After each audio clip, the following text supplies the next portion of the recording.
Il n'y a pas meilleur que la parole de Dieu. Il n'y a pas plus grand que la parole de Dieu. La parole de Dieu, c'est Jésus. Et ce matin, nous sommes l'église de Dieu, on a besoin de la parole de Dieu. Est-ce qu'on a préparé nos cœurs à la parole de Dieu? Est-ce que tu as déjà préparé ton cœur? Les cantiques servent à préparer nos cœurs, mais vous savez qu'on peut préparer nos cœurs aussi avant. Est-ce que tu as préparé ton cœur à recevoir un mot de Dieu? Une parole pour toi, une parole pour ta vie. Moi, je ne sais pas ce que tu as besoin, mais Dieu connaît tout. Dieu sait tout. Dieu voit tout. Et la parole de Dieu ce matin, je crois qu'elle va nous faire du bien. Elle va nous exhorter. Elle va peut-être nous reprendre. Elle va aussi nous encourager à aller plus loin. Parce qu'on a besoin d'aller plus loin, mes frères et sœurs. Et vous savez, jeudi, c'est ce qui a mis la direction sur mon cœur de ce message. Jeudi, le coucou a dit un mot. Il faisait des annonces. Et puis, il a parlé de maisons. Il a été faire une petite réunion dans une maison. Et puis les gens, ils avaient fait de la place. Ils avaient tout enlevé, ce qui gênait dans la maison, pour que la parole de Dieu soit prêchée. Et quand il a expliqué ça, Seigneur, ça m'a touché dans mon cœur, et ça m'a mis la direction du message. Alléluia. Gloire à Dieu. Vous savez, il faut faire de la place à Dieu. Amen. Plus que jamais, il faut faire de la place à Dieu. Amen. Il y a trop de choses qui prennent la place de Dieu. Il faut faire de la place à Jésus. Alors, je voudrais qu'on prie Dieu avant de commencer. Amen. Est-ce que vous voulez prier Dieu? Amen. Est-ce qu'on veut placer son cœur devant Dieu? Seigneur, j'ai besoin qu'il me parle. La parole va me parler, le message me parle. En prêchant, je sais que Dieu va me parler. Amen. Gloire à Dieu. Je voudrais demander à Sylvain de se lever et de prier le Seigneur. À Dieu soit la gloire. Amen. Te rendons grâce ce matin, Seigneur, d'avoir dit oui à ce divers rendez-vous, À Seigneur. Dieu la gloire. Seigneur, merci pour ton messager. Seigneur, nous voulons écouter ta parole, ta sainte parole, Seigneur. Alors bénis le messager que nous voulons que ton esprit soit sur lui, que l'homme s'efface, Seigneur. Et que le Saint-Esprit maintenant prenne la place, Seigneur. Et tu vois chacun de nos cœurs qui est là ce matin, parce que tu sens les cœurs et les reins. Tu connais chacun de nous, Seigneur. Alors interviens dans ton messager maintenant, et ton nom sera glorifié, ton nom sera loué, ton nom sera adoré tout le temps. Et ton nom se dit merci, Seigneur. Amen. Amen. Merci Jésus. Voilà, je voulais vous lire un texte qui se trouve dans Luc 2,7, avant de le lire. Voilà, le fait est là, on le connaît, c'est un fait que vous connaissez par cœur. Quand Jésus va naître à Bethléem, eh bien, la Bethléem, ça veut dire maison du pain. Et vous savez, Dieu avait préparé ce moment-là, de toute éternité, il l'avait préparé, mais il l'avait préparé aussi dans la parole de Dieu. Dans Michée, il y a une prophétie que c'était bien Bethléem, Ephrata, qui devait naître Jésus. Et puis c'était dans la maison du pain, parce que Dieu ne se trompe pas. Jésus est véritablement le pain de vie. Amen. Et ce matin, nous sommes dans une maison où il va y avoir du pain qui va être distribué, parce que Jésus est au milieu de nous. Et ce n'est pas un petit morceau de pain que Dieu veut nous donner. Merci Seigneur pour le morceau de pain qu'on va prendre tout à l'heure pour le vin, et qui nous rappelle sa mort, sa résurrection, et qui vient nous chercher. Mais Jésus veut nous donner un pain entier, parce que Jésus, il est tout entier. Il s'est donné tout entier. Et Jésus, c'est le pain de vie. Et puis, il va naître à Bethléem, semblable à nous un jour. Il est né dans notre cœur, mes frères et sœurs. Amen. Souvenez-vous, quand il est né dans votre cœur, quel jour merveilleux. Quand on a passé de la mort à la vie, des ténèbres à la lumière, par la nouvelle naissance.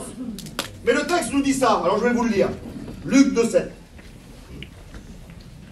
La Bible nous dit que le fait va arriver, Jésus va naître, sa mère va l'emmailloter et le coucha dans une crèche parce qu'il n'y avait pas de place pour eux dans l'hôtellerie. Et puis quand j'ai lu ça, ça m'a interpellé. Il n'y avait pas de place pour eux. Pas de place pour Jésus. Pas de place pour eux dans l'hôtellerie. Pourtant, j'ai fait cette réflexion tout simple. Ses parents étaient natifs de Bethléem. Ils avaient peut-être de la famille à Bethléem, des connaissances. C'était des gens de Bethléem, natifs de Bethléem. Personne ne les a reçus, mes frères et sœurs. Il n'y avait pas de place pour eux.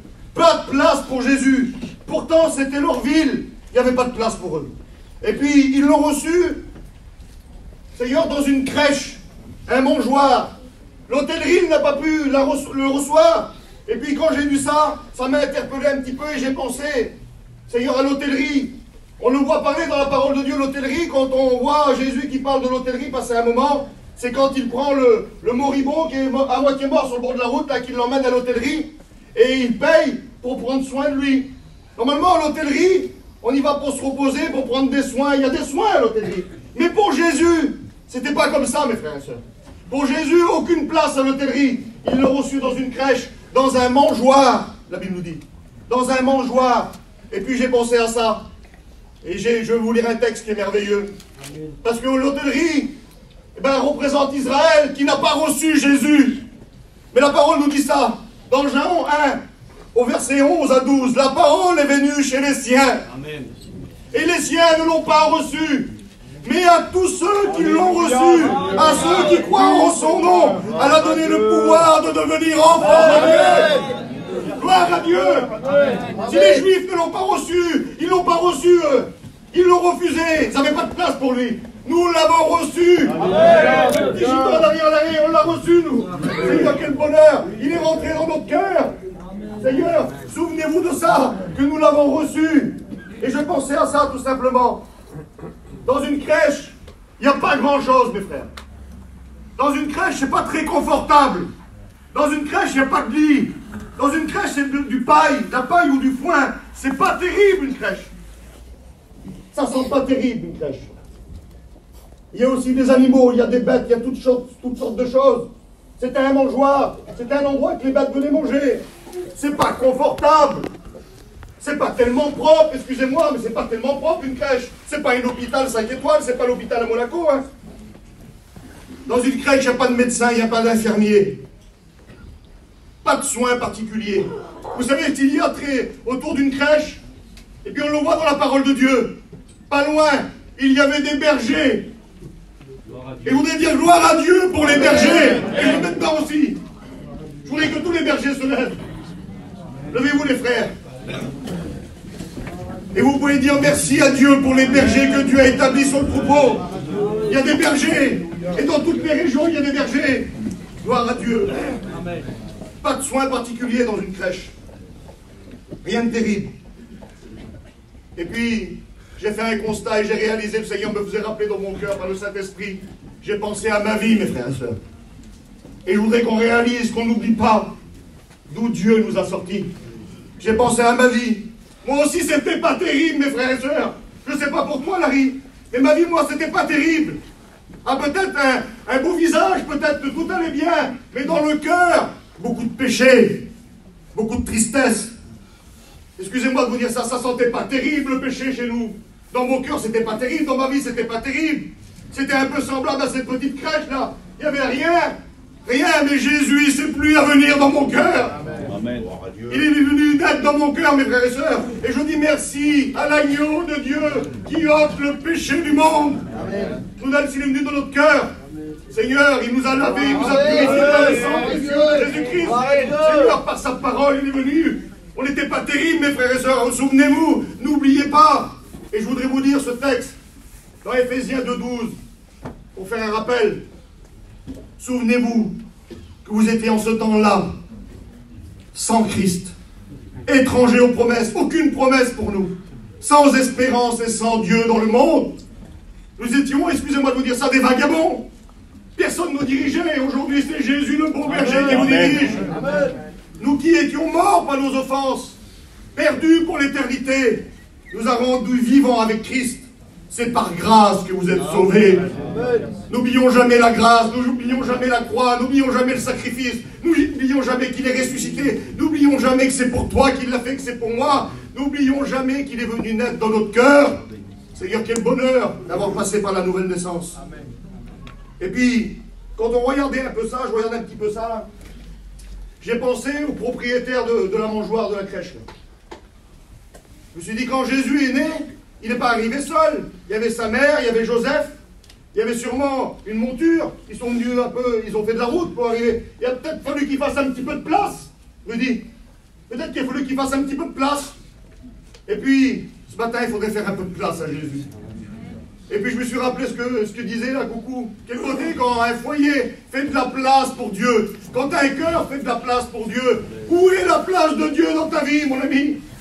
Mon frère, ma soeur, réfléchis aujourd'hui, où est la place de Dieu dans ta vie? Il a fait de la place, lui.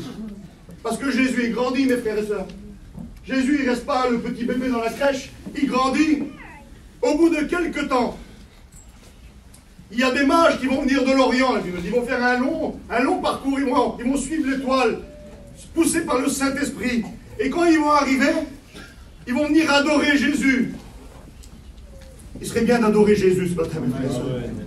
C'est dur de rentrer dans l'adoration, c'est dur de rentrer dans la prière. Vous avez vu comme c'est dur? C'est dur, mais il est bon d'adorer Jésus. Ils sont venus de loin. T'es peut-être pas venu de loin, toi. Mais ce matin, il faut adorer Dieu. Ils viennent adorer Jésus. Et vous savez ce qu'il est écrit dans Matthieu 2, 11? Vous le lirez.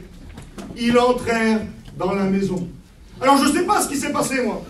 C'est plus une crèche, c'est une maison. Alors il y a peut-être eu un petit aménagement qui s'est fait. Le propriétaire a peut-être fait quelque chose, là. Seigneur, faire de la place pour Jésus. Vous savez, j'ai un copain, je ne voudrais pas dire son nom. Il y a quelque temps, il a un beau petit chalet, tout va bien. Et vous savez ce qu'il a fait? Il a fait des réunions chez lui. Quelle beauté, c'est beau ça. Amen. Mais vous savez, plus que ça, il pourrait faire des choses, il devrait mettre des choses. Il ne veut pas le faire, pourquoi? Parce qu'il veut faire de la place à Dieu. Amen. Il veut faire de la place à Dieu. Amen. C'est important de faire de la place à Dieu, mes frères et sœurs. Et puis, ça va devenir une maison, et je voudrais vous dire ça, c'est tout simple. Aujourd'hui, sa maison, c'est qui? Les frères, c'est qui sa maison? C'est nous. C'est la Bible qui nous dit sa maison, c'est nous, les frères. Amen. Alors, sa maison, c'est nous. Si sa maison, c'est nous, alors il faut qu'il se sente à l'aise chez nous, Seigneur. Je ne sais pas, moi. Si mon cœur, c'est sa maison, je voudrais qu'il se sente à l'aise chez moi. Je voudrais lui laisser toute la place. Je voudrais lui dire, Seigneur, non. Ou lui dire, non, écoute, prends cette place-là, mais pas celle-ci. Tu peux t'asseoir là, mais pas là. Les frères, on n'est pas comme ça ce matin. Est-ce que vous voulez laisser toute la place à Jésus? Est-ce que vous êtes avec moi pendant les quelques minutes que je vais prêcher là? Et puis on lit, on voit le parcours de Jésus de 0 à 12 ans. Et puis il y a un texte qui est merveilleux dans Luc 2,40. Il est écrit, or l'enfant croissait et se fortifiait. Il grandissait. Seigneur, c'est l'image qu'on a, Seigneur, et qu'on voudrait ressembler, nous. Il faudrait qu'on grandisse, mes frères et sœurs. Il faudrait qu'on laisse plus de place. Et lui, l'image qu'il nous donne, c'est qu'il grandissait. Croissait, ça veut dire devenir plus grand, prendre plus de place. Parce que quand les choses deviennent plus grandes, ça prend plus de place. Est-ce que tu voudrais, je vais le dire des dizaines de fois ce matin, est-ce que tu voudrais que Jésus prenne plus de place dans ta vie? Mais pour ça, il va falloir qu'il y ait du ménage de fait. Il va falloir que tu sortes des choses qui ne conviennent pas, ou des choses qui sont pas à la gloire de Dieu, ou qui t'embarrassent, des choses qui bloquent la situation. Il va falloir que tu le fasses.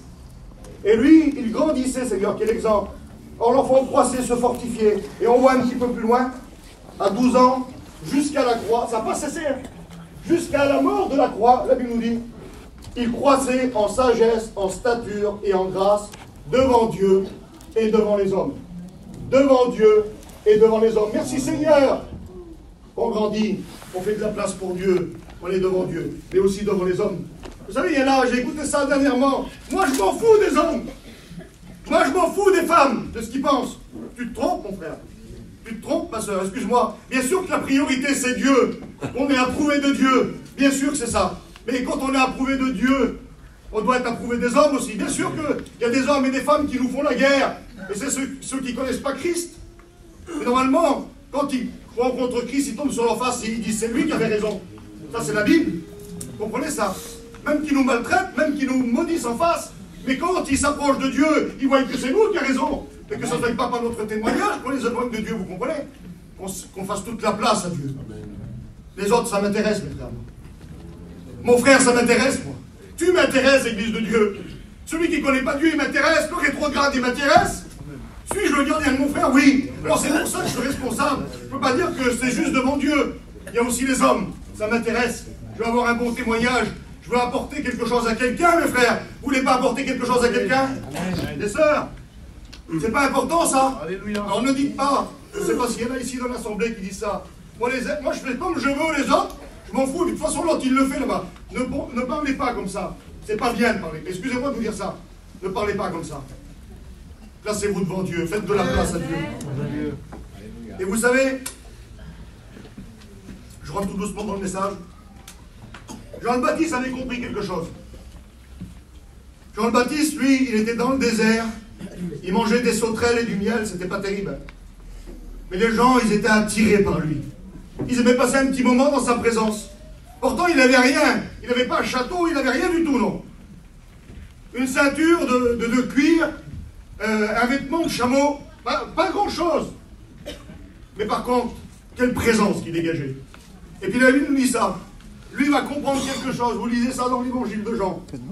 Quand il va voir Jésus arriver, Seigneur, quel bonheur quand Jésus arrive dans nos vies. Quand Jésus arrive près de toi ce matin-là, et qu'il te parle, on a chanté le cantique, parle-moi, et bien ce matin il te parle. Et quand il a vu Jésus, il a dit, moi, il faut qu'il croisse lui. Il avait compris que c'était Jésus qu'il fallait qu'il grandisse. Mais moi, il dit, il faut que je diminue. Il faut que Jésus prenne toute la place et moi que je diminue. C'est pas facile ça. Ça c'est pas facile, le moi. C'est Larry qui dit souvent ça. Diminuer, c'est pas... On voit bien que Jésus grandit. Ah Seigneur, grandis. Mais moi je veux pas diminuer. Seigneur, prends toute la place. Mais moi je veux rien enlever. Ça marche pas comme ça mes frères et sœurs. On peut faire des centaines de prières. Seigneur, grandis dans mon cœur, prends toute la place. Mais toi tu veux pas diminuer dans ton caractère. Tu veux pas diminuer dans ta façon de penser qui n'est pas conforme. Tu veux pas diminuer, Seigneur, dans tes querelles. Tu veux pas diminuer, Seigneur, dans ta position. Tu veux pas diminuer, Seigneur, ton poids, là. Tout passe avant tout. Seigneur, ton intérêt, c'est que pour toi. Tu ne regardes pas l'intérêt des autres. La Bible dit rechercher premièrement l'intérêt de Dieu et des autres. Pas notre intérêt. Mais c'est difficile, mes frères et sœurs, ça. C'est pas facile, le moi, là. Mais Jean-Baptiste, il avait compris, lui. Pour qu'il croisse, il faut que je diminue, moi. Bébé, il faut qu'on diminue. Mes sœurs, il ne faut pas diminuer, franchement. Dites la vérité. Si vous ne dites pas amen, ça veut dire que vous avez compris. Il faut diminuer. Il faut que la chair, elle diminue. La Bible dit que la chair a des désirs contraires à celle de l'esprit. C'est un combat permanent. La chair, elle ne veut pas prier ce matin-là. Vous avez vu comme c'est dur, on a des cantiques. En vérité, j'avais envie d'hurler tout à l'heure. Tellement que j'étais rempli du Saint-Esprit. Vous avez vu comme c'est dur à louer Dieu, à prier Dieu, mais qu'est-ce qui se passe? La chair, elle ne veut pas. Vous avez vu comme c'est dur de se mettre à part quelques minutes dans la journée. La chair, elle ne veut pas. Vous avez vu comme c'est difficile de dire la parole de Dieu 5 minutes dans la journée. La chair, elle ne veut pas. Par contre, la chair, elle veut tout autre chose. La chair, elle passe des heures devant le téléphone. La chair, elle passe 2 heures devant la télévision. La chair, elle passe des heures à discuter de choses vaines. La chair, elle se régale. Là. Elle n'est jamais fatiguée, là, c'est terrible. Et quand on veut passer 10 minutes dans sa présence, je ne vous parle pas de 3 heures ou de 6 heures, là. 10 minutes, on n'y arrive pas. Il y a un combat terrible. On ne peut pas y arriver. Il y a des milliards de pensées qui viennent. Mes frères et sœurs, il faut qu'on diminue. Il faut qu'ils croissent dans nos vies. Il faut qu'ils prennent toute la place maintenant. Mes frères et sœurs, je ne sais pas, je pensais à ça. On est en 2023. Il y a un petit mois en arrière, là, c'est le début du mois. On a fait peut-être des vœux. Plein de vœux. Cette année, ça va être comme ça. Cette année, je ne veux plus faire ce que j'ai fait cette année-là. Je veux te laisser plus de place. Je veux plus de prières, plus de lecture. Il ne s'est même pas passé un mois, là. T'en es où? De tes vœux que tu as fait l'Éternel. T'en es où? Est-ce que tu les as fait? Merci Seigneur. Si tu es en plein dedans et que ça marche. Mais t'en es où, franchement? Réfléchis, t'en es où? Tu t'es peut-être levé dans l'église, là. Tu as pris une résolution ferme, et je veux y tenir. Mais t'en es où? Il y a un mois qui s'est passé. Un seul mois qui s'est passé. T'en es où? Il faut qu'il croisse, mes frères, et que je diminue. Il y a des choses qui ne sont pas là. Excusez-moi de vous dire, des fois, il y a des choses qui nous font du mal. Ben, il ne faut plus y aller. La chair, elle nous pousse à aller dans les choses qui nous font du mal. Il ne faut plus y aller. Excusez-moi de vous dire ça. Je regarde personne, je vois personne là. Mais si, excusez-moi, on en parlait encore hier, mais si c'est le café qui me fait du mal, je ne vais plus au café, moi. Excusez-moi de vous dire ça, si c'est la compagnie qui ne correspond pas, qui me fait du mal, parce qu'à chaque coup je retombe, eh bien excusez-moi, je m'en écarte de cette compagnie-là. Je ne veux plus y aller. Parce que la chair, elle te pousse à y aller, mais l'esprit, elle ne veut pas. L'esprit, elle te dit, va voir ton petit frère, plutôt là-bas, tu vas parler du Seigneur. Amen. Va voir ta petite soeur là-bas, tu ne vas pas deviner, elle va prier. Vous comprenez ça, la chair, elle ne veut pas. Si, excusez-moi de vous dire ça, si je travaille du matin jusqu'au soir, et que j'en peux plus, et que je me mets encore plus de travail sur le dos, ben tu vas travailler même la nuit. Tu comprends? Il ne faut pas ça. Il faut que tu diminues et que l'huile grandisse. Amen. Et plus on grandit, plus les désirs sont différents. Amen. Plus les pensées sont différentes, plus on s'approche de Dieu, plus on voit les priorités dans nos foyers. Parce qu'on est capable de plus voir les priorités dans nos foyers. Peut-être nos enfants, ils sont en train de mourir autour de nous, là. Nos familles sont en train de mourir, et puis on continue à fond. Parce que la chair, elle a pris le dessus, mes frères et sœurs. Il ne faut pas que la chair, elle prenne le dessus. La chair, elle va nous emmener où? Il faut qu'il croisse et que je diminue, mes frères et sœurs. Il faut qu'il prenne toute la place. Nous sommes des enfants de Dieu. Amen. Nés de nouveau. Un chrétien, il est venu nous racheter, là, il nous a sortis de la misère, bébé. Il faut qu'il croie, c'est que je diminue. Excusez-moi de vous dire ça, il y a des frères qui sont là, ça fait 1 mois, 2 mois qu'ils sont chrétiens. Ils sont au lait, là. Et il y en a qui sont au lait, mais qui veulent vite passer à la viande. Merci Seigneur. Merci Seigneur pour ceux qui en veulent. Amen. Mais si ça fait 10 ans, 8 ans, 15 ans, 25 ans, il était toujours au lait, mais qu'est-ce qui s'est passé? T'as pas grandi? Il n'a pas pris de place, le Seigneur, dans ta vie, qu'est-ce qui s'est passé? Aujourd'hui, tu peux changer encore. Aujourd'hui, tu peux prendre la vraie nourriture encore. Aujourd'hui, tu peux, Seigneur, arrêter avec la chair et nourrir l'esprit. Quel combat! C'est le même combat que vous, hein, que j'ai. Je le combat chaque jour. Ce combat de la chair, là. Ce combat, Seigneur, du caractère. Ce combat, Seigneur, de tout ce qu'il y a, là. C'est la chair, ça. Elle a des désirs contraires. Et ce matin, on veut remporter la victoire. Est-ce que vous voulez remporter la victoire? Qui c'est qui va remporter la victoire? Gloire à Dieu, il y en a plein. Amen. Il y en a plein qui ne mettent pas la main et qui vont remporter aussi la victoire. Il faut qu'il croisse et que je diminue. Gloire à Dieu. Et puis, le Seigneur pourrait nous dire ça ce matin. J'ai écrit ça. J'ai constaté, j'ai vu. C'est merveilleux ça de constater, de voir. Et puis voilà, on est là, nous. Mais tu sais ce que tu dis, Clay, là. On le sait. Eh bien, de le savoir, c'est une chose. C'est bien de savoir que Jésus revient, mais de le vivre, c'est mieux. Eh oui. De le savoir, c'est une chose. Mais de réaliser, c'est mieux. C'est Michel, à l'école biblique, il nous disait toujours, il en a fait une étude, savoir et réaliser. Savoir, c'est merveilleux. Je sais qu'il faut que je fasse plus de place. Je sais que Jésus, il faut qu'il soit le premier dans ma vie. Je sais toutes ces choses. Je le sais. Mais après, il faut que je le réalise aussi. Alors, savoir et réaliser, c'est merveilleux. Alors, je le réalise ce matin devant la parole de Dieu. Je réalise que Jésus doit prendre toute la place. Je le réalise, maintenant que je le sais, je le réalise aussi. Seigneur, il faut que tu le fasses. Mais après, il faut prendre une décision. Et il y a encore notre part. Mais oui, il y a ta part. C'est pas magique. Il faut que tu prennes une décision, il faut que tu te mettes à l'œuvre. Il faut que tu fasses quelque chose. Il faut le vouloir vraiment. Parce que de le dire des lèvres, allez, même là, de le crier haute voix ce matin, c'est pas pour ça que tu le feras. Écoutez-moi, je vous dis ça. En tout cas, je vous fais une confidence, on connaît un petit peu maintenant, ça fait 14 ans qu'on est dans l'œuvre de Dieu. C'est pas vieux. Donc on a vu des choses, on a vu des expériences. J'ai vu plein de personnes, et puis même moi, je me prends l'exemple de dire des choses, et puis j'ai pas arrivé à les faire. Puis j'en suis toujours au même point. Donc il faut le vouloir ce matin. Est-ce que vous le voulez ce matin? Amen. Alors voilà, je vous prends une petite histoire qui est merveilleuse, qui se trouve dans 2 Rois 6, 1 à 7. Je bois un petit verre d'eau et j'y vais. Vous êtes avec moi encore quelques minutes? Amen. Il y a une chaleur dans la salle, c'est incroyable. C'est vrai qu'il fait chaud. Il fait chaud.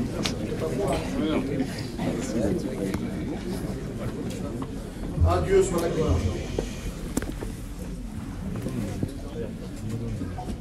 La Bible nous dit ça. Les fils des prophètes qui réalisaient, voici. C'est un constat qu'ils font. Ils réalisent des choses. Le lieu où nous sommes assis devant toi est trop étroit pour nous. Ils sont là devant Élisée, qui est l'homme de Dieu, qui nous représente Jésus. Ils sont là devant Dieu. Et ils vont réaliser quelque chose. Ils sont assis devant lui, ils sont en train d'apprendre la parole de Dieu, ils sont en train d'être enseignés. Comme nous ce matin, on apprend la parole, on est venu chercher, quand on vient ici à l'église, on s'assied devant Dieu, et Dieu nous parle. Et eux, ils vont réaliser que le lieu où ils sont, c'est trop étroit. Mais ici aussi, ça devient trop étroit pour vous. Je ne sais pas comment on va faire. Mais moi, je voudrais vous parler de votre cœur. Réalisons dans notre cœur, je réalise dans mon cœur, moi, qu'il y a que c'est encore trop étroit pour vous. Et eux, ils vont réaliser que le lieu où nous sommes assis devant toi est trop étroit pour nous. Il faut plus de place. Ils ont un désir, ces frères-là. Ils ont un désir terrible. Ils vont trouver Dieu, là, l'homme de Dieu. Ils ont le désir d'agrandir la maison de Dieu. Parce que ça, c'est la maison de Dieu, c'est là où ils se rencontrent. Ils ont un désir que ça grandisse. Et je crois que dans la région, malgré que c'est trop petit, que tous les frères qui sont là, tous les étudiants, tous ceux qui viennent de passage et qui sont enrôlés dans le travail avec tous les frères comme dans toutes les régions, on a un désir que ça grandisse encore. Je ne sais pas comment on va faire, beaucoup. Je ne sais pas comment ça va se passer. Mais je sais que les frères ont la même optique. C'est pour ça qu'il y a des réunions d'évangélisation de partout, qu'il y a des portes qui s'ouvrent. Parce qu'on veut que ça grandisse, parce que Jésus revient. On veut arracher nos familles, on veut les sortir des ténèbres. Arrachez-les du feu. Il ne faut pas manquer cet objectif, mes frères et sœurs, que, Seigneur, le diable se déchaîne. Mais Dieu est plus grand. Amen. Et Dieu veut sauver tous les hommes et toutes les femmes qui parviennent à la connaissance de la vérité. Et ça passe par nous. Ça passe par toi. Mais je ne suis pas un serviteur de Dieu, ça passe par toi quand même. Par ton témoignage, par ta vie, par ta façon de faire, tu peux sauver des âmes. Attire les âmes. La Bible dit, quand je serai élevé, j'attirerai tous les hommes, toutes les femmes à moi. Il faut élever Jésus dans nos vies, mes frères. Plus que tout. Elles ne vont pas un nom, elles ne vont pas une marque. Elles vont Jésus-Christ, le Fils de Dieu. Amen. Et eux, ils vont décider ça. Plus de place pour lui. Et la Bible nous dit qu'ils vont aller, ils vont dire, allons. Ils vont prendre cette décision. Ils ne vont pas faire que de le dire. Dès qu'ils y vont, allons, allons jusqu'au Jourdain. Ils vont se mettre à l'œuvre, ces frères. Ils vont commencer à descendre. Seigneur, quelle beauté de descendre dans le Jourdain. L'humilité d'un homme et d'une femme de reconnaître son état ce matin. Il faut le reconnaître, le Jourdain nous représente l'humilité. Nous représente le baptême, d'obéir à Dieu, de faire sa volonté. La Bible nous dit qu'ils vont descendre au Jourdain. Et ils vont prendre cette décision. On va s'y mettre, mes frères. Les sœurs, on va s'y mettre. Et ils vont dire ça. Nous prendrons là, chacun une poutre. Ils vont non seulement descendre au Jourdain, ils vont se charger d'une poutre. Et je vais vous lire un texte qui est merveilleux, vous le connaissez. La poutre représente la croix. Et Jésus va dire, si quelqu'un veut venir après moi, qu'il renonce à lui-même, qu'il se charge de sa croix chaque jour et qu'il me suive. Renoncer à soi-même, se charger de sa croix, prendre la poutre. Et pas une journée oui, une journée non. C'est pas ce que le texte dit là. Chaque jour, porter sa croix. Être un chrétien chaque jour, un enfant de Dieu chaque jour, pas de circonstances, pas de lieu, pas dans mon travail, je ne suis pas chrétien, et puis à l'église je suis le meilleur des chrétiens, c'est pas ça, ou dans mon foyer, c'est n'importe quoi, non, je porte ma croix chaque jour, et qu'ils me suivent, Seigneur, et puis vous savez ce qu'ils vont faire? Et il continue le texte, il dit, et nous irons, et nous ferons un lieu d'habitation, une maison, ils veulent construire. Ces hommes-là, ils veulent construire, ces femmes-là, ils veulent construire une maison stable, quelque chose de sûr, quelque chose de plus grand, pour accueillir. Ils ont ce désir-là, construire pour Dieu une maison, faire plus de place pour Dieu, Amen. Pour construire plus de place pour lui. Seigneur, c'est notre mission aussi à nous, les frères, ça. Amen. Un jour, on s'est engagé, on a descendu au Jourdain, on a dit, je te suivrai dans les bons et les mauvais jours, on a porté notre croix. Est-ce que tu l'as toujours, ta croix? Ou tu l'as mis dans un coin? Ou est-ce que tu la prends quand tu viens que à l'église? On a porté notre croix, normalement. Et on marche, direction où je veux construire. Je veux construire pour mon foyer. Je veux construire pour mes enfants. Je veux construire pour mes parents. Je veux construire pour mes amis. Et c'est ça, on veut construire une maison, premièrement pour notre foyer, et après pour tous ceux qui sont autour de nous. On veut construire. Nous faisons rien d'autre que comme il a fait Jésus, mes frères et sœurs. Qu'est-ce qu'il a fait, le Seigneur? Il était dans la gloire. Il a dit, il a vu les besoins qu'on avait. Qu'est-ce qu'il a fait? Il est descendu de son ciel de gloire, la Bible dit. Il s'est humilié lui-même. Il a été en bas, lui. Il a été dans les profondeurs, nous venir nous chercher. Et la Bible nous dit, qu'est-ce qu'il a fait, Jésus? Il a descendu au Jourdain aussi. La Bible nous dit qu'il s'est engagé. Et sa croix, il l'a portée aussi, mes frères et sœurs. Il a porté sa croix jusqu'à Golgotha. La Bible nous dit qu'il a porté sa croix. Il est mort sur la croix. Et la Bible dit qu'il a construit la plus belle des maisons aussi. Il a dit, je vais bâtir une maison. L'église. Il a bâti la maison, Seigneur. C'est nous la maison. Il s'est formé un corps qui est l'église. Seigneur, il a bâti sa maison. Et nous, l'exemple qu'on a, c'est Jésus. Alors qu'est-ce qu'on veut faire? On s'est engagé. On veut porter notre croix. Et on veut bâtir une maison. Et pour ça, il faut faire de la place. Le gros désir qu'ils ont, c'est ça. Faire de la place. Et puis vous savez, ces hommes-là, ils vont se tourner vers Élisée, qui représente Dieu, qui représente Jésus. Et puis, il va leur dire ça. Allez, Seigneur, quel mot fort. C'est tout simple ce que je veux dire. Allez. Ça veut dire, vous avez mon feu vert. Vous pouvez y aller. Vous savez, il y a des choses, des fois, qu'on demande au serviteur, est-ce que je peux faire ça ou est-ce que je ne peux pas faire ça? Déjà, c'est trouble. Mais là, Jésus, il dit, allez, tu veux construire? Tu veux te démarquer? Tu veux faire plus de place pour Jésus? Tu veux que ta maison soit plus grande pour lui? Tu veux faire de la place dans ton cœur? Tu veux qu'il y ait rien de caché à Dieu? Allez, vas-y mon frère. Vas-y ma soeur. Jeunes garçons, les jeunes, allez-y, foncez. Donnez tout ce que vous avez. Faites tout ce qu'il y a pour la gloire de Dieu. Faites tout ce qu'il y a à faire, même si c'est difficile. Ne comptez pas, dépensez tout pour Dieu. Je ne vous parle pas que d'argent là, je parle de physique. Je suis en miettes. Allez. Ça veut dire qu'il est d'accord. Est-ce que vous comprenez ça? Il est d'accord. Il est d'accord avec la décision que tu vas prendre ce matin. Il est d'accord avec les décisions que tu as prises hier. Il est d'accord. Il est d'accord dans ce que tu vas faire ce matin-là. Il est d'accord pour ta prière. Il est d'accord pour ton foyer. Il est d'accord pour tes enfants. Il est d'accord pour ta famille. Et il faut le faire, mes frères. Il est d'accord. Il est avec toi. Ça veut dire, vas-y. Je serai avec toi tous les jours. Je ne te laisserai pas. Je ne t'abandonnerai pas, même dans les doutes, même dans les craintes. Peut-être que tu vis des craintes, des doutes. Peut-être que tu ne vois pas la gloire de Dieu. Peut-être que l'espérance, elle te quitte. Peut-être que les promesses pour toi, elles sont loin. Allez, vas-y, continue. Continue, je suis avec toi. Si la bénédiction, elle tarde, attends-la, elle va arriver. Certainement, elle va arriver. Attends-la, attache-toi aux promesses de Dieu. Attache-toi à ce que Dieu t'a dit. Allez. Il est d'accord. Et vous savez ce qu'ils vont dire, Seigneur, c'est merveilleux. Ils vont aller, même qu'il est d'accord, même qu'ils l'ont dit, allez, il va dire, quand ça va venir avec tes serviteurs? Quand ça va venir avec nous? Seigneur, moi je ne veux rien faire sans lui. Même s'il est d'accord, Seigneur, viens avec moi. Si tu ne vas pas, je n'y vais pas. Mes frères, mes sœurs, demandons à Dieu d'être avec nous, dans tout, et pour tout, bien sûr qu'il le veut, mais Seigneur, je vais dire un petit mot à quelqu'un là, viens avec moi, Seigneur. Je ne veux pas que ce soit ma chair qui parle, je veux que ce soit l'esprit qui parle. Excusez-moi ce matin, je ne veux pas que ce soit la chair qui parle, je veux que ce soit l'esprit. Je me suis mis à part pour que l'esprit parle. Et je ne sais pas si la parole de Dieu vous fait du bien ou si elle vous reprend, je ne sais pas ce qu'elle fait moi. Mais en tout cas, Dieu, s'il m'a mis ce message sur le cœur, c'est parce qu'il y a le besoin là. Il faut faire plus de place. Il n'y a plus de temps à perdre, mes frères et sœurs. Et vous savez ce qu'il va répondre? Qu'est-ce qu'il est compliqué, lisez? Qu'est-ce qu'il est compliqué, Dieu? Qu'est-ce qu'il est compliqué, Jésus? J'irai. Il partit donc avec eux. Seigneur, c'est pas tout ça. Ça veut dire qu'il vient avec toi. Il est avec toi dans ce que tu vas entreprendre pour Dieu. C'est pas juste, bah vas-y, débrouille-toi. Non, j'irai avec eux. Je vais aller avec toi, John.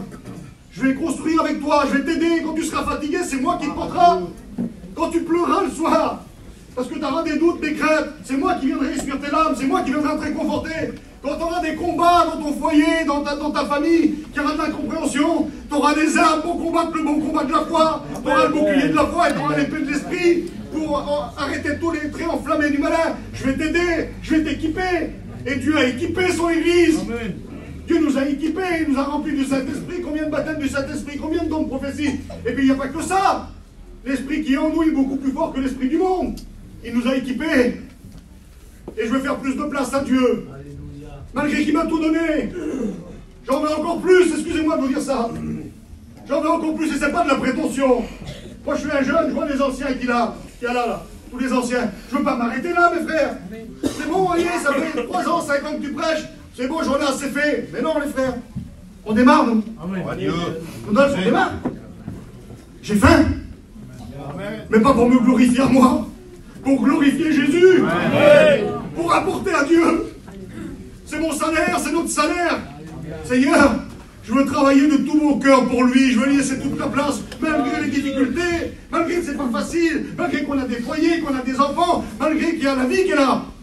Mais je veux pas que la vie prenne le dessus. Je veux que ce soit Jésus qui prenne le dessus. Je veux que ce soit Jésus qui prenne toute la place. Malgré qu'il y a encore des lacunes, qu'il y a encore des choses dans mon cœur, je veux me mettre à genoux et dire Seigneur, viens tout prendre la place. J'en ai besoin. Vous n'en avez pas besoin, vous? Je veux remporter des victoires dans mon ministère. Je veux pas être quelqu'un qui parle pour nous parler, là. Je veux pas ça. Et vous non plus. Les sœurs, vous voulez pas non plus que ce soit comme ça, les frères non plus. On veut des victoires dans nos familles. On veut que les Nantes se convertissent. On veut être bénis, on veut être remplis du Saint-Esprit. On veut, Seigneur, que quand on témoigne, quand on dit quelque chose à quelqu'un, que ça porte. On veut ça, mes frères et sœurs. Mais pour ça, il faut faire de la place à Jésus. C'est l'évangile, t'as dit. Je dis. T'as dit faire de la place à Dieu, c'est l'évangile. On prêche l'évangile. Il n'y a pas d'autre évangile que celui-ci. C'est l'évangile éternel, la Bible dit. Il faut faire de la place à Dieu. Et comme l'un d'eux abattait une poutre, la Bible nous dit, ils se mettent au travail. Quelle beauté. Allez, on est au travail, là. La Bible nous dit que le fer tomba dans l'eau. Il avait son arme, il a été équipé, cet homme-là. Et la Bible nous dit que le fer tomba dans l'eau. Et vous savez, j'ai admiré, en vérité, j'ai tombé mort, la réaction de cet homme-là. Il est là avec ses frères, avec les sœurs, pareil, parce que les frères, les sœurs, on est l'église. Il est en train de travailler pour Dieu, il a son désir de construire. Je ne sais pas qu'est-ce qui va y arriver. La Bible ne le mentionne pas. Il y a quelque chose qui va arrêter, parce que le fer va tomber. Il y a un problème dans son instrument, là. Et vous savez ce qu'il va faire? Tout de suite, il ne va pas attendre. Il ne va pas attendre un jour, il ne va pas attendre 2 jours, il ne va pas attendre 6 mois, il ne va pas attendre 1 an. Tout de suite, il va s'écrier. Ah! Je le fais comme je le vois là. La Bible nous dit, il s'écria. Ah! Avec un point d'exclamation. Mon Seigneur, il était emprunté. Il va réaliser que Dieu y avait donné quelque chose et qu'il l'a perdu. Est-ce que tu réalises ce matin ce que Dieu t'a donné? Les richesses que Dieu t'a données. Mais est-ce que tu n'en aurais pas perdu en route? Vous savez ce qu'il fait? Lui, tout de suite, il s'arrête, il arrête tout. Ce matin, il faut tout arrêter, mes frères. Il faut arrêter. Il faut arrêter de faire du cinéma. On sait qu'on a perdu des choses et on continue à marcher comme ça. On continue à marcher, il n'y a plus rien qui se passe dans nos vies. Ça ne grandit plus. Il n'y a que la chair qui grandit. Et on le voit de nos yeux. Les frères le voient et tout le monde le voit, tout le monde le sait. Vous savez combien il a changé notre... Au lieu de grandir en Dieu, c'est plus le même. Qu'est-ce qu'il y a eu? C'était un homme terrible. C'était une femme terrible. C'était une femme de prière. C'était une femme de lecture. C'était une femme... Quel témoignage, qu'est-ce qu'elle dégageait? Il n'y a plus rien qui se passe. Qu'est-ce qui s'est passé? Le fer est tombé. Mais ça fait combien de temps qu'il est tombé, ma soeur? Mon frère, ça fait combien de temps qu'il est tombé? Lui, tout de suite, il va le dire. Ah, Seigneur, je l'ai emprunté. Sans fer, mes frères. Il n'y a plus rien, ça fait que du bruit. Ça ne coupe plus. Il n'y a plus rien qui tombe. On ne fait plus de place à Dieu sans fer. Il n'y a plus la place. On s'est arrêté de construire. Parce que quand il n'y a plus de bois, on ne construit plus. On s'est arrêté de construire, il n'y a plus de place pour Dieu. Où c'est qu'il a coulé ton fer? Réalise. Où c'est que tu as sombré, toi? Où c'est que tu as commencé à couler? Tu es en train de sombrer, Seigneur. Ah, tu n'es peut-être pas comme Jonas, ou peut-être que si. Jonas, lui, il a sombré jusque dans les profondeurs, les racines des montagnes. Il a sombré, il a descendu, il a commencé par la cale du bateau. Il aurait dû s'arrêter là, normalement. Ben non, il a voulu aller plus loin encore. Il avait perdu le principal. Perdu peut-être sa foi. Perdu sa joie. Je ne sais pas ce qu'il a perdu, moi. Mais il a continué parce qu'il a commencé à désobéir. Et puis il a continué. Ils l'ont jeté à la mer. Et puis il s'est retrouvé aux racines. Mais il aurait pu tout arrêter avant. Les frères, il n'aurait pas pu tout arrêter avant. Non, il a laissé faire jusqu'aux racines. Presque à la mort. Il a crié à Dieu. Peut-être que tu es presque à la mort spirituelle. Il faut que tu cries à Dieu ce matin. Amen. Et pour ceux qui réalisent que ça fait 2 jours, 6 jours, 1 mois, 1 an, qu'ils ont perdu le fer, il faut que tu cries aussi à Dieu. Amen. Et si tu l'as réalisé depuis ce matin, là, il faut que tu cries aussi à Dieu. Il faut que tu dises, Seigneur, je veux faire de la place pour Dieu. Amen. Je veux qu'il grandisse dans ma vie, je ne veux pas rester comme ça. La parole de Dieu m'a parlé ce matin, et je ne veux pas rester comme ça. Je ne veux pas me regarder dans le miroir, et en disant, je suis beau. Si c'est pas, je suis pas beau. Je suis trop belle, si c'est pas vrai. Même si tu es trop belle, ou que tu es trop beau. Je vous parle spirituellement, dans notre cœur. Et la Bible nous dit ça. L'homme de Dieu dit, où est-il tombé? Vous savez que Jésus connaît tout. Dieu sait tout. Dieu voit tout. Il connaît ton cœur, les profondeurs de ton cœur. Il sait ce que tu as perdu, il sait comment c'est tombé. Et il te le demande à toi ce matin. Où est-il tombé? Ça s'est passé comment? Il s'intéresse quand même aux choses, le frère. Comment que ça s'est passé alors? Pourtant, il le sait. T'en es où ce matin? C'est où qu'il est tombé ton frère? C'est où que t'as fait naufrage? C'est où que ça a coulé? Ta vie elle a coulé, c'est où que ça commence à couler dans ta vie? T'étais, Seigneur, dans la barque, en sécurité avec Jésus, tu passais de l'autre bord. T'avais, Seigneur, la destination, Seigneur, de rêve, le ciel. Et d'un seul coup, t'as coulé. Où es-tu coulé? Où c'est que t'as tombé? Vous savez ce qu'il va faire cet homme, Seigneur, qui est? C'est ça qu'il faut faire ce matin. Il va lui montrer la place. Il va lui montrer la place. Il va dire, voilà, c'est là, Seigneur. C'est là que ça marche plus. C'est là que ça marche plus dans ma vie. C'est là que ça marche plus dans mon foyer. C'est là que ça marche plus avec mes enfants. C'est là que ça marche plus dans mon caractère. C'est là que ça marche plus. J'ai repris ce qui n'était pas la gloire de Dieu. Je sais pas, moi. Tu peux mettre ce que tu veux, je sais pas, moi. C'est là. Il va lui montrer la place. Vous savez ce qu'Élisée va faire, l'homme de Dieu? Il ne va pas faire d'une autre façon. La Bible nous dit qu'il va couper un morceau de bois. On revient toujours à la croix. Il va prendre un morceau de bois et il va le jeter à la même place. Parce que c'est à la même place qu'il faut revenir. Ta place, elle est dans l'église. De toute façon, même si tu as failli, même si tu n'es pas bien, même si tu réalises dans ton cœur que tu n'as pas fait à cette place, ta place, elle est dans l'église. Il revient à la même place, il met le morceau de bois, et puis il y a un miracle qui se fait. Le fer, il va remonter, Seigneur. La bénédiction, elle monte dans ce coup là. Alors, je ne sais pas combien de temps que ça met, quelques secondes, peut-être quelques minutes, mais le fer, il remonte, Seigneur. Il y a quelque chose qui se fait avec la croix, une attraction qui se fait. La croix, il faut que tu viennes à la croix, mon frère, mon ami, ce soir. Il faut que tu reviennes au départ. Il faut que tu te mettes un genou devant la croix et que tu dis, Seigneur, c'est vrai, j'ai perdu. Il n'y a pas assez de place pour toi dans ma vie. La Bible dit que le fer va remonter. Tu sens la bénédiction qui peut remonter là dans ta vie. La bénédiction, mon frère, elle arrive dans ta vie. Ma soeur, la bénédiction, elle va arriver. Il va falloir que tu fasses quelque chose. Jésus fait remonter le problème, fait remonter la bénédiction, fait remonter, Seigneur, ce qu'il y a dans ta vie là, ce que tu avais perdu. Il fait remonter les frères. Et voilà. Comme je vous ai dit tout à l'heure, il faut faire notre part. Il lui dit, voilà, maintenant enlève-le. Prends-le. Qui veut prendre la bénédiction ce matin? Amen. Je ne crois pas qu'il est compliqué le message. Qui veut prendre la bénédiction ce matin? Amen. Moi, je ne sais pas ce qui te manque. Je ne sais pas ce que tu veux. Je ne sais pas. Je ne sais pas. Et lui, il te dit maintenant, je remonte. La bénédiction est devant toi. Je l'ai fait par mon amour parce que je t'aime. Parce que tu veux t'en sortir. Tu veux t'en sortir ce matin. Tu veux faire plus de place à Dieu.